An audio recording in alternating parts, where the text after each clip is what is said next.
ఇవన్నిటిని కూడితే ఎన్ని వస్తున్నాయి అన్న? ఈ లెక్కలు వచ్చి పాడుగావు. వార్తలు చదువుడు కాదు ఇందులో అసలు కథ ఉన్న చూడ్రి. ఇవన్నీ కూడితే ఎన్ని వచ్చినాయి?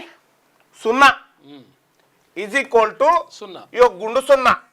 కామారెడ్డి డిక్లరేషన్ బీసీలకు ఇచ్చిన హామీల్లో ఈ దొంగ కాంగ్రెస్ పార్టీ ప్రభుత్వం అమలు చేసినవి 0.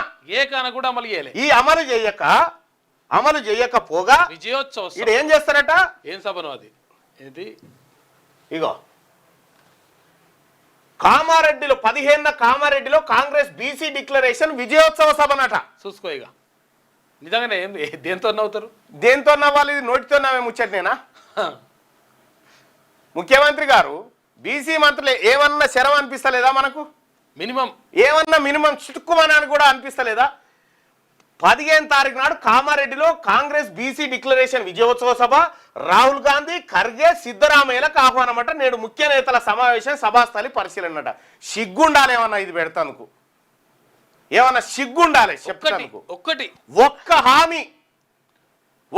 హామీ అంటే ఒక్క హామీ అన్న అమలు చేసిరా కాంగ్రెస్? ఏది కామారెడ్డి డిక్లరేషన్ లో 2 ఏళ్ల పొద్దు గడిచింది, ఇప్పటి వరకు ఒక్క హామీ అమలు చేయలే. విజయోత్సవ సభ చేస్తారా? ఎందుకు విజయోత్సవ సభ? బీసీలంతా ఓట్లు కావాలి. బీసీల ఓట్లు ఇప్పుడు మీకు బీసీల ఓట్లు కావన్నా? ఓట్ల కోసమా మీ సభ? సిగ్గుపడాలే. 100కు 35 మార్కులు రావాలి కదా. 35 మార్కులు కాదు, కనీసం ఇప్పుడు డిపాజిట్ దక్కాలంటే 10% అన్న రావాలి. 10% అన్న రావాలి కదా. సిగ్గు లేకుండా కాంగ్రెస్ పార్టీ, ఇంకా కాంగ్రెస్ పార్టీ అధిష్టానాన్ని పిలుస్తారట. ముఖ్యమంత్రి గారు సిగ్గుపడు. 2 ఏళ్ల పరిపాలనలో నువ్వు బీసీలకు చేసింది 0.